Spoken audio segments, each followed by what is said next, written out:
حوالي بقول لك 3 سنوات أو 2.5 من حين انتميت للحوثي.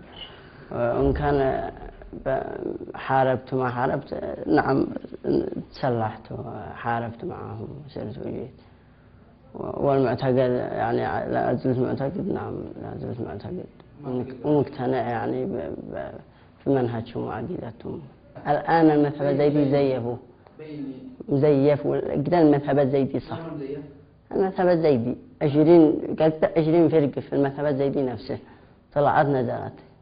طبعا المذهب الزيدي إنه ضم، يعني إنه الإمام زيد نفسه ضم. كذبوا على الإمام زيد في حاجات كثيرة والله. حتى إذا كان هذا صح، سيدي حبر الدين أو يحيى بدر الدين يمثلني سيدي عبد الملك وسيدي حسين، وهو قدوتي قائدي وقدوتي. من هم؟ سيدي حسين وسيدي عبد الملك بدر الدين الحوثي. وسيدك يحيى؟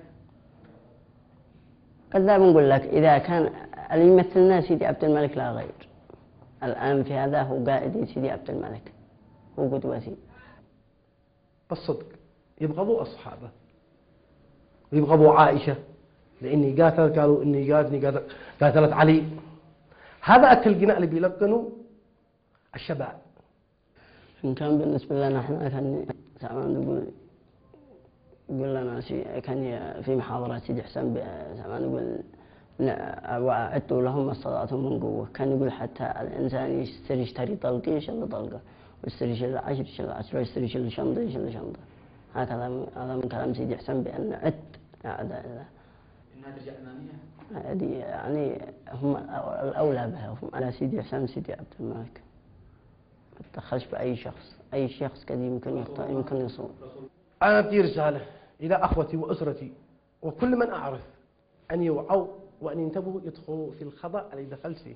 أطلب من أمي المسامحة، أن تسامحني إذا أخطأت عليها يوما من الأيام. هذا أكبر خطأ؟ هذا أكبر خطأ، وهذا أكبر بلوى. إذا يعتبر عصيان للدولة؟ هي العصيان والله، وإن أدبي هذا من عند الله سبحانه وتعالى، من يجمع الشيء. أي أم ما أدري تختار على ابنها، لكن لها الحمد والله كلها على الأوضاع. أنا رجعت وهم ما نقول اتركوا حريتنا ويهجعونا من الملاحق وذا، فإحنا بالطبع نرجع وما نشي إلا نرجع عند أهالينا وبين أطفالنا وبين نسائنا ونتزوج ونعيش مثل خلق الله. إحنا بشر، ما إحنا وحوش. نعم هذا جاوبه، إذا استدعاني هذا جاوبه. من هو؟ الحوثي سيدي عبد الملك بدر الدين الحوثي. إذا استدعاني ويشتيني يعني بحاجتي هذا جاوبه.